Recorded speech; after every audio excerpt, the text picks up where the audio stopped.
अभी उनको अपोस्टाइल का पेपर पाकिस्तान से उनके रिलीज भी नहीं हो रहा है और उनके पीछे से कार्ड आना शुरू हो गए हैं। इसकी तस्दीक आपने भी की है। आमिर भाई, और भी तो बहुत कंट्री है, जर्मन है, फ्रांस है, इटली है, बेल्जियम है, वहाँ क्यों नहीं, यहीं पुर्तगाल का रुख क्यों? भाईजान, एक तो ये कि यहाँ पोर्चुगल वाहिद कंट्री है जहाँ आपको सिर्फ और सिर्फ 5 साल में पासपोर्ट मिल रहा है। ठीक है।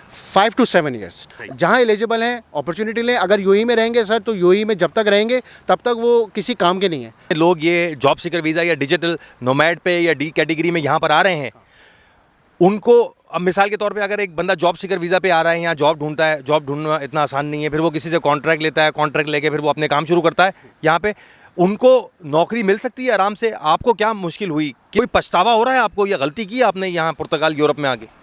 ये ब्राज़ीलियन रह रहे होते हैं, एक घर में 4-4 फैमिलियां ब्राज़ीलियन रह रही हैं, कभी इनको पड्डा करते हुए नहीं देखा इतना। हमारे लोग एक दूसरे को पकड़ के मारने के लिए तैयार हैं। सर रह रहे थे शेयरिंग में, मुझे ये समझ में नहीं आता कि अब हम लोग पाकिस्तान छोड़ चुके हैं, बाहर आ गए हैं कंट्री में, हम क्यों आपस में, अगर एक जगह एक घर में रह रहे हैं शेयरिंग पे, तो क्यों आपस में इस तरह की लड़ाई, दुश्मनी, एक दूसरे का गिरबान पकड़ना, ये कब हम लोग बड़े कब होंगे इस सब चीज़ों से? अभी लोग जो डी कैटेगरी पे, D7 पे रिटायरमेंट वीज़ा है और D2 वीज़ा है और जॉब सीकर वीज़े पे यहाँ पर आ रहे हैं, क्या उनको अब आना चाहिए या नहीं?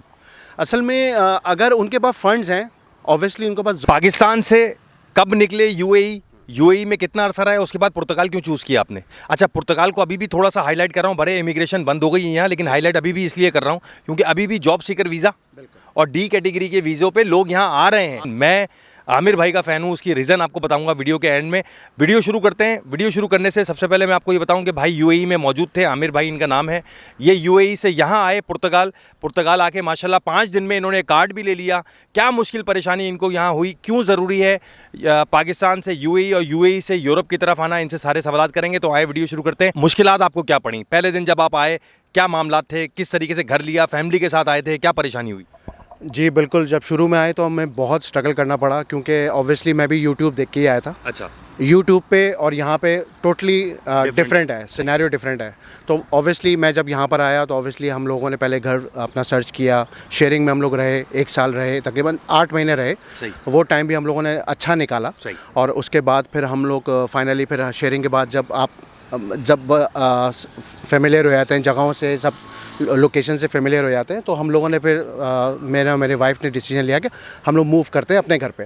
तो ऑब्वियसली फिर हमने अपना एक अपार्टमेंट लिया और फिर हम लोग वहाँ शिफ्ट हुए। लेकिन ड्यूरिंग 8 मंथ्स में हम लोगों ने काफ़ी चीज़ें लर्न कर ली। मतलब हमें एजेंट्स ने बहुत झूठ भी बोला और मतलब हमने लॉस भी, अपना फंड्स को बहुत ही लॉस भी किया और काफ़ी चीज़ें हमें मुश्किलात तो आई, लेकिन लकीली हमारे साथ कुछ लोग ऐसे जुड़े हुए थे कि उनकी वजह से हमें ज़्यादा मुश्किलात नहीं आई जो आम लोगों को आती हैं। और फिर ऑब्वियसली आपसे भी मेरे फॉलोअप करता रहता था क्वेश्चंस वगैरह, तो आपने भी काफ़ी गाइड किया। ऊपर से शराज भाई हमारे साथ थे, शराज भाई ने हमें बहुत अच्छा गाइड किया। तो माशाल्लाह बहुत अच्छा, लोगों की वजह से हम लोग सही टाइम पर सही कामयाब हो गए अल्हम्दुलिल्लाह। सबसे मज़े की बात यह है कि हमारे आदिल हसन भाई बिल्कुल एक फरिश्ता, जिस तरह के इंसान हर तरीके की मदद के लिए लोगों की खड़े रहते हैं। और मैं समटाइम ये हैरान होता हूँ कि इस बंदे को किसी किस्म की कोई लालच नहीं है, किसी किस्म की लालच के बगैर किसी, बहुत बड़ी बात है, बहुत बड़ी बात। दूसरा शराज भाई, जब मैं भी नया आया तो आदिल भाई ने बड़ी मदद की शराज भाई से, जो मुश्किल होती थी शराज भाई से पूछते थे। पाकिस्तान से कब निकले यूएई में कितना अरसा रहा है, उसके बाद पुर्तगाल क्यों चूज़ किया आपने? अच्छा, पुर्तगाल को अभी भी थोड़ा सा हाईलाइट कर रहा हूँ, बड़े इमिग्रेशन बंद हो गई है यहाँ, लेकिन हाईलाइट अभी भी इसलिए कर रहा हूँ क्योंकि अभी भी जॉब सीकर वीज़ा और डी कैटेगरी के वीज़ों पे लोग यहाँ आ रहे हैं, क्योंकि डी कैटेगरी और जॉब सीकर वीज़े की कैटेगरी जो खुली हुई है, लोग अभी भी आ रहे हैं। हाँ, ऑब्वियसली मैं पाकिस्तान में तकरीबन 2012 तक पाकिस्तान में था और उसके बाद फिर मैं यूएई शिफ्ट हो गया था 2012 में। 2012 से 2021 तक, मैं 2022 तक मैं यूएई में था और बड़ी अच्छी जॉब कर रहा था। मैं एडवर्टाइजिंग एजेंसी में क्रिएटिव डायरेक्टर था। तो मैंने कहा यार एक रिस्क लेते हैं, यूरोप चलते हैं। तो हम लोग पराग गए, पराग से फिर हम लोग पुर्तगाल आ गए। फिर यहाँ फाइल लॉक सिस्टम, आपने फाइल लॉक सिस्टम की, ऑब्वियसली उसमें डज लगी ज़बरदस्त वाली, पैसे बहुत गए हमारे, फाइल लॉक हुई। फाइल लॉक होने के बाद ऑब्वियसली फिर हम लोगों ने ज़ाहिर बाकी जो चीज़ें हैं, निफ्ट नेस वगैरह, ये सारी चीज़ें करने के बाद एसएनएस इसमें स्ट्रगल करी, इसमें फिर बैंक अकाउंट में एक स्ट्रगल करी। फिर ऑब्वियसली फिर मैंने ये सारी चीज़ों में, जब मैंने प्रॉमिस कॉन्ट्रैक्ट भी लिया और जब प्रॉमिस कॉन्ट्रैक्ट के बाद जब सैलरी सबमिट का, जब बैंक अकाउंट का टाइम आया तो उन्होंने कहा भी आपका प्रॉमिस कॉन्ट्रैक्ट तो 2 महीने का था, तो वो तो एक्सपायर हो गया है। तो वो एक सारे पैसे वेस्ट हो गए, टाइम भी वेस्ट हो गया। उसके बाद फिर लकीली मैंने एक पार्टनर के साथ कंपनी फॉर्म की और उसके बाद फिर हम लोगों ने कंपनी सेटअप के बाद फिर हर चीज़ सेटल होती चली गई। हाँ, मुझे ये बताइएगा कि अभी लोग जो डी कैटेगरी पे D7 पे रिटायरमेंट वीज़ा है और D2 वीज़ा है और जॉब सीकर वीज़े पे यहाँ पर आ रहे हैं, क्या उनको अब आना चाहिए या नहीं? असल में अगर उनके पास फंड्स हैं ऑब्वियसली उनको पास ज़रूर आना चाहिए यहाँ पर। पुर्तगाल क्यों आना चाहिए? पुर्तगाल इसलिए आना चाहिए, देखें पुर्तगाल जो है ना बहुत ही ज़बरदस्त कंट्री है। अगर आपके पास फंड्स हैं, अगर आपके पास टेक्निकल स्किल्स हैं, आपको 100% यहीं पे आना चाहिए। उसकी वजह ये है कि यहाँ पे आने के बाद जब आपके पास डॉक्यूमेंटेशन हो जाती है, उसके बाद आपके पास अपॉर्चुनिटीज़ है। जॉब्स बड़ी डिफ़िकल्ट है यहाँ पे, और जॉब्स भी जब तक डिफ़िकल्ट हैं जब तक आपको लैंग्वेज नहीं आती। वंस यू अराइव्ड हियर, आपको आराम से 6-7 महीनों में कम से कम छोटी मोटी लैंग्वेज आ ही जाती है। जी जी। सलाम दुआ करना आ जाती है, थोड़ा सा हेलो हाय करना आ जाती है, तो आप जो ना थोड़ा सा लैंग्वेज से फेमिलियर होना शुरू होते हैं। और दूसरा ये, इसके बाद फिर आपके पास जब आपको लैंग्वेज आ जाती है, थोड़ा सा आपका इंटरेक्शन होता है लोगों के साथ, तो अपॉर्चुनिटीज़ बनती चली जाती हैं। हमारे लोगों को कैसा देखा आपने, शॉर्टली बताइए। हमारे जो लोग हैं देसी, वो सही नहीं है। वो इसलिए सही नहीं है, वो जो है ना, जाहिर बात है, वो क्या करते हैं, वो ज़्यादातर शॉर्ट टर्म जो ना यहाँ पर सक्सेस के चक्कर में रहते हैं। आपको यहाँ पर आना चाहिए, आपको ये ख्याल करना चाहिए कि यार दूसरे भी फैमिली के साथ आएँ, दूसरे भी लिमिटेड फंड्स के साथ आएँ, तो कम से कम मिसगाइड ना करें, ठीक है। और दूसरा ये कॉपरेट करें। अगर हम आपकी कम्युनिटी है, जिस तरह मेरा इंटरेक्शन इंडियंस के साथ है, वो बहुत अच्छे, बहुत बेहतर हैं। दूसरा ये बंगाली हैं, वो भी अच्छे हैं। हमारे पाकिस्तानी जो होते हैं ना, उनको क्योंकि बैकग्राउंड पे सब पता होता है कि यार ये इसे चक्कर करके आया है। ज़्यादातर लोग इलीगल आए हुए हैं, तो उनको अपना जो ना फंड्स को ज़ाहिर बात है मैनेज करने के लिए 2 नंबरी करनी पड़ती है। अच्छा, एक चीज़ और आमिर भाई, सॉरी आपको इंटरप्ट कर रहा हूँ, 24 घंटा मेरा फ़ोन बजता है और मुझे यही आवाज़ें आ रही होती हैं, मुर्तज़ा भाई ये फला आदमी ने हमारे साथ ये कर दिया, ये हमारे साथ रह रहे थे शेयरिंग में। मुझे ये समझ में नहीं आता कि अब हम लोग पाकिस्तान छोड़ चुके हैं, बाहर आ गए हैं कंट्री में, हम क्यों आपस में, अगर एक जगह एक घर में रह रहे हैं शेयरिंग पे, तो क्यों आपस में इस तरह की लड़ाई, दुश्मनी, एक दूसरे का गिरबान पकड़ना? ये कब हम लोग कब होंगे इस सब चीज़ों से? असल में गोरे रह रहे होते हैं, कभी मैंने नहीं देखा। ये ब्राज़ीलियन रह रहे होते हैं, एक घर में 4-4 फैमिलियाँ ब्राज़ीलियन रह रही हैं, कभी इनको पड्डा करते हुए नहीं देखा इतना। हमारे लोग एक दूसरे को पकड़ के मारने के लिए तैयार हैं। सर, कोई पछतावा हो रहा है आपको, या गलती की आपने यहाँ पुर्तगाल यूरोप में आके? सर मुझे यकीन करें, आने के बाद जब मुझे फाइनेंशियली डज लगी ना, उस वक्त मुझे लगा कि यार मैंने गलत कदम लिया है। लेकिन जब आप मेंटली तौर पे मान लेते हैं कि हाँ ये चीज़ हुई है, ठीक है, इसमें अल्लाह की कोई बेहतरी है, हर चीज़ अल्लाह ताला की तरफ से होती है, ठीक है ना। अगर आपको डस भी लगी है तो वो कोई आपके लिए लर्निंग है, ठीक है। तो सर मैंने अपनी डस से ही लर्न किया और उससे अब अर्निंग कर रहा हूँ, ठीक है। पहले लर्न किया, अब अर्न कर रहा हूँ। अच्छा, एक बात बताइएगा आमिर भाई शॉर्टली, क्योंकि आप बड़े समझदार आदमी हैं, मुझे ये बताएंगे जितने लोग ये जॉब सीकर वीज़ा या डिजिटल नोमैड पे या डी कैटेगरी में यहाँ पर आ रहे हैं, उनको अब मिसाल के तौर पे अगर एक बंदा जॉब सीकर वीज़ा पे आ रहा है, यहाँ जॉब ढूंढता है, जॉब ढूंढना इतना आसान नहीं है, फिर वो किसी से कॉन्ट्रैक्ट लेता है, कॉन्ट्रैक्ट लेके फिर वो अपने काम शुरू करता है यहाँ पे, उनको नौकरी मिल सकती है आराम से? आपको क्या मुश्किल हुई, किस किस्म की नौकरी अभी आप कर रहे हैं, क्या मामला हैं? जी सर, एक्चुअली नौकरी मिलना मुश्किल है। आपको, अगर आप थोड़े से समझदार हैं, तो आप प्लान करके आएँ और यहाँ पे बिज़नेस करें। बिज़नेस अपॉर्चुनिटीज़ बहुत हैं यहाँ पर। आपको ऐसा लगता है कि इनकी इकनॉमी में या यहाँ के मामलात में फ़र्क पड़ेगा बिज़नेस, ये इमिग्रेशन बंद होने से क्या चीज़ें ख़राब होती हुई नज़र आ रही हैं? मैंने देखा है हर जगह से रश कम हो गया, ठीक है ना।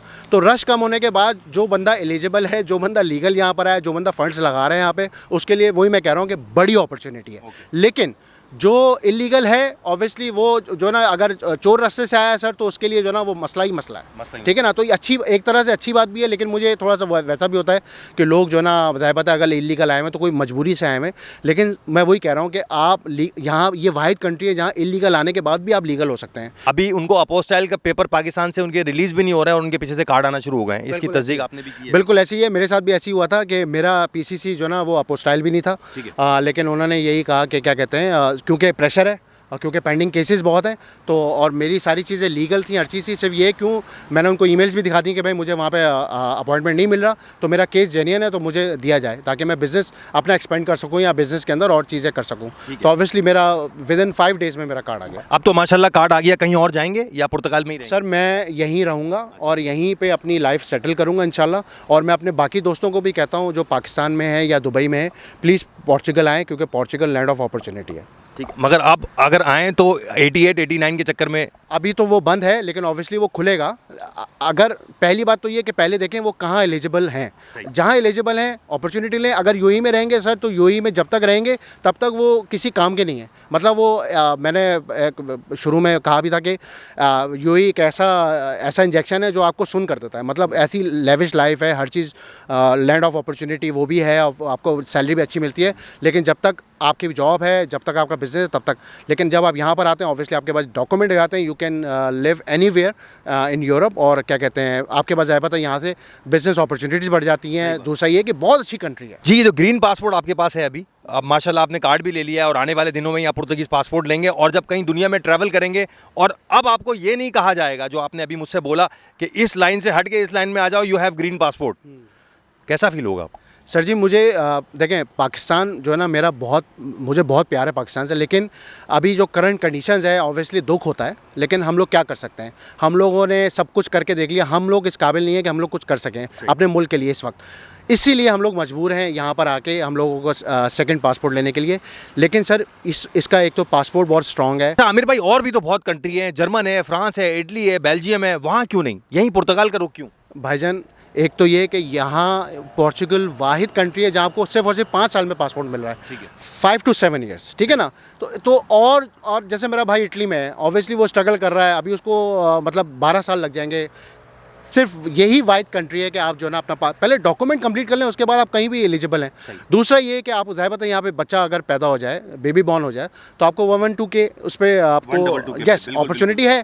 तो ऑब्वियसली मैं तो कहता हूँ पहले आके अपने आप को अपना किबला दुरुस्त करें, उसके बाद आप जो करना है करें। अच्छा, तो आपका कहने का मतलब ये है कि अगर स्पेन में जैसे इमिग्रेशन खुली है वो 12-12 साल में पासपोर्ट दे रहा है, ठीक है, पुर्तगाल जो है वो 5 से 7 साल 6 साल में आपको फारिग कर देता है। अभी एक नया लॉ जो इनका इम्प्लीमेंट होने वाला है, जो 5 लॉक से आपका टाइम काउंट होगा, तो उसमें तो आपको 5 साल से मिलेगा, ऐसे ही है। अच्छा, दूसरी बात मैं ये बताऊँ, मैं आपका जब से आप मुझे कांटेक्ट करते थे और आपने बताया कि सिंगिंग का शौक है, तो मैं आपका बहुत बड़ा फ़ैन हूँ। थोड़ा सा एंटरटेनमेंट भी होना चाहिए, मैं इनका फ़ैन हूँ, तो मैं ये चाहूँगा कि मेरे चैनल पे ये एक बहुत अच्छा सा गाना गाएं आप लोगों के लिए और आप इसको एंजॉय करें। तो मैं मुर्तज़ा भाई की मोहब्बत में एक गाना पेश करता हूँ। फूलों के रंग से, दिल के कलम से, तुझको लिखी वो जुबां थी। कैसे बताऊं किस किस तरह से पल पल मुझे तू सताती। तेरे ही नगमे लेकर के सोया, तेरी ही यादों में जागा, तेरे ख्यालों में उलझा रहा यूं जैसे तू माला में धागा। हाँ, बादल बिजली चंदन पानी जैसा अपना प्यार लेना होगा जन्म हमें कई कई बार। हाँ, इतना मधुर तेरा मेरा प्यार लेना होगा जन्म हमें कई कई बार। मेरे दोस्त थैंक यू, में जरूर बताइएगा इनकी आवाज़। Thank you, thanks a lot. मैं बहुत बड़ा इनका फ़ैन हूँ। बहुत बहुत शुक्रिया मुर्तज़ा भाई आपका टाइम देने का, और इंशाल्लाह मुलाकात होती रहेगी, बार बार मुलाकात होगी, मैं छोड़ूंगा नहीं आपको।